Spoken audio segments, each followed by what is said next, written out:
हिजाब तनाज़ा। भारतीय मुस्लिम तालिबा ने गुंडों के सामने अल्लाह अकबर का नारा लगा दिया। कर्नाटक। भारतीय रियासत कर्नाटक में हिजाब का तनाज़ा शिद्दत इख्तियार कर गया। इंतहा पसंद जमात बीजेपी के स्टूडेंट विंग के कारकुनों ने कॉलेजों में गुंडागर्दी शुरू कर दी। बाहिजाब लड़कियों को हिरासत करने की कोशिश भी की गई, जबकि निडर मुस्लिम तालिबा ने गुंडों के सामने नाराए तकबीर अल्लाह अकबर बुलंद कर दिया। नरेंद्र मोदी के देश में मुसलमानों पर ज़मीन तंग करने का सिलसिला जारी है। रियासत कर्नाटक में बाहिजाब तलबात पर कॉलेजों के दरवाजे बंद कर दिए गए हैं। एक निडर लड़की हिजाब पहनकर कॉलेज में दाखिल हुई तो बीजेपी के गुंडे उस पर टूट पड़े। निहत्ती लड़की ने इंतहा पसंदों की आंखों में आंखें डाल कर नाराए तकबीर अल्लाह अकबर बुलंद कर दिया। अपने बच्चियों की हमायत में कर्नाटक की खवातीन भी बाहर निकल आईं और इंतहा पसंद हिंदुओं का डटकर मुकाबला करने का ऐलान कर दिया। मुस्लिम लीडर असदुद्दीन ओवैसी ने नाराए तकबीर बुलंद करने वाली लड़की को खिराज तहसीन पेश किया है। दिन भर बीजेपी के गुंडों की गुंडागर्दी जारी रही। जब मीडिया के कैमरे पहुंच गए और बात फैलने लगी तो पुलिस भी हरकत में आ गई। मुस्लिम तलबात का कहना है कि वो दहाइयों से हिजाब पहनकर कॉलेज आती हैं। अब इंतहा पसंदों के डर से वो अपने हिजाब नहीं उतारेंगी और हर मैदान में मुकाबला करेंगी। आलमे इस्लाम का सर फ़ख्र से बुलंद करने वाली ये मुस्लिम स्टूडेंट जब अपने यूनिवर्सिटी पहुंचती है तो बीजेपी के गुंडे हिजाब के ख़िलाफ़ रिस्क के ख़िलाफ़ नाराबाजी करते हैं। तो इसने आलमे इस्लाम का सर फ़ख्र से बुलंद किया और इस बीजेपी के गुंडों के ख़िलाफ़ डट कर सामने आ गई और नाराए तकबीर बुलंद कर दिया।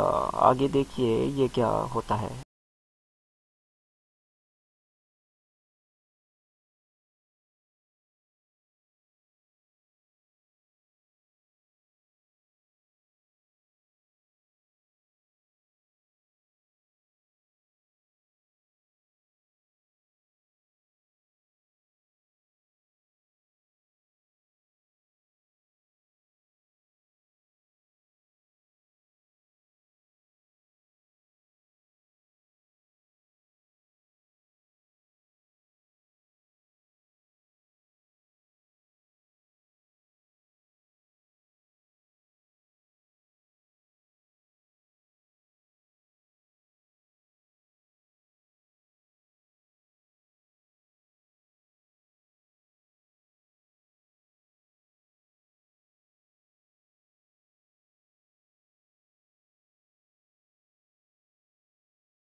Jai Shri Ram!